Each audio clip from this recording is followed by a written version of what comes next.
රටක් විනාශ වෙන්නේ ඒ රටේ වැසියන්ගේ ඔළුව ඇතුලේ දමාගෙන තිබෙන්නා වූ සියලු විකාර නිසා. මනුෂ්‍යයන්ගේ සිතේ විකාර පිරෙව්වේ නම් ඔවුන් ඒ අනුව ගොස් විනාශ වී අනිකත් විනාශ කරන නිසා.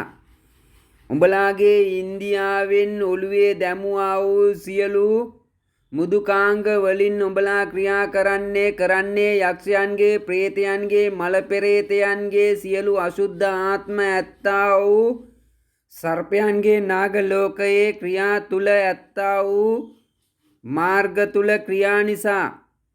යන්ත්‍ර මන්ත්‍ර ගුරුකම් හදි ඌනියම් අනවින කොඩිවින සාත්‍ර සූත්‍ර සියල්ලම ඔය පන්සලේ හම්බුණා වූ සියලු යක්ෂයාගේ අපායේ පාත්‍රයේ උරුමේ උඹලාගේ ඔළුවේ වැටිලා විනාශ වී ඇති නිසා. ඔළුව සෝද ගනිල්ලා. ඔළුවේ දාගෙන තියෙන අපවිත්‍ර දේවල් ඉවත් කර ගනිල්ලා. මිනිස්සයන්ට හදි ඌනියම් කරන්ට නොවේ ප්‍රේම කරපල්ලා. එවිට උඹලාගේ සමාජ මට්ටම ඉහළ තලයකට නැගී ගොස් මිනිස්සුયો වෙනවා ඇත. දැන් උඹලා බුදුසාදුගේ පාත්‍රයේ රෙද්ද අස්සේ නයාගේ සුන්නත් සිල්වත් පකේ එල්ලා කරගෙන තිබෙන්නේ නාගලෝකයේ විනාශේ වැටිලා. මේවා කියන්නේ තේරුම් ගන්න උඹලාගේ ඔළුවල අසූචි බුදුසාදුගේ උරුමේ දාලා ඇති නිසා. අපායේ උරුමේ පාත්‍රයට වැටෙන දේ බඩට වැටලා බඩෙන් පිට වෙන දේ උඹලාගේ ඔළුවේ ඇතුලේ දමා තිබෙන්නේ බුදුසාදුගේ සියලු බුදුගුණ බලෙන්. බුදුගුණ බලේ මේ දේශයේ උදේ රෑ එළි වෙනකන් ගයන්නේ උඹලාගේ ඔළු කාලා උඹලා මරලා උඹලාගේ දාන කාලා බුදුසාදුගේ ශාක්‍ය වංශයේ නාගලෝකයේ පුකේ අරණ ශාක්‍ය වංශයේ ගොඩනගන්න. ඉන්දියාව දේශයේ ගොඩනගන්න.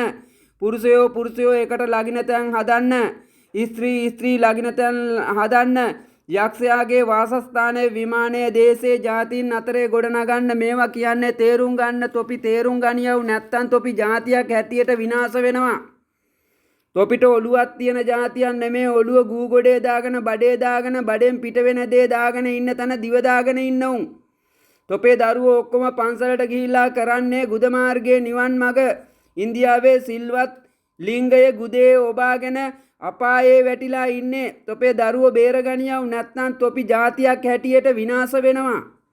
මේවා කියන්නේ තොපේ ඔළුවේ ගූ තියෙන තොපි අපායේ වැඩිච්ච අවජාතක ජාතියක් නිසා. ඔළුව ඉන්දියාවේ බඩ ලංකාවේ කරන්නේ කියන්නේ මොනවද කියලාවත් නොදන්නා වූ ජාතියක් හැටියට තොපිය ප්‍රකාශ වෙලා ඉවරයි ලෝක දේශපාලනයේ ඉදිරියේ. ජාතියක් හැටියට පොළවෙන් අතු ගාලා දාන්න ඕන තත්ත්වයක අද ඉන්නේ. දැනගන්ට කියන්නේ හිතපියව්.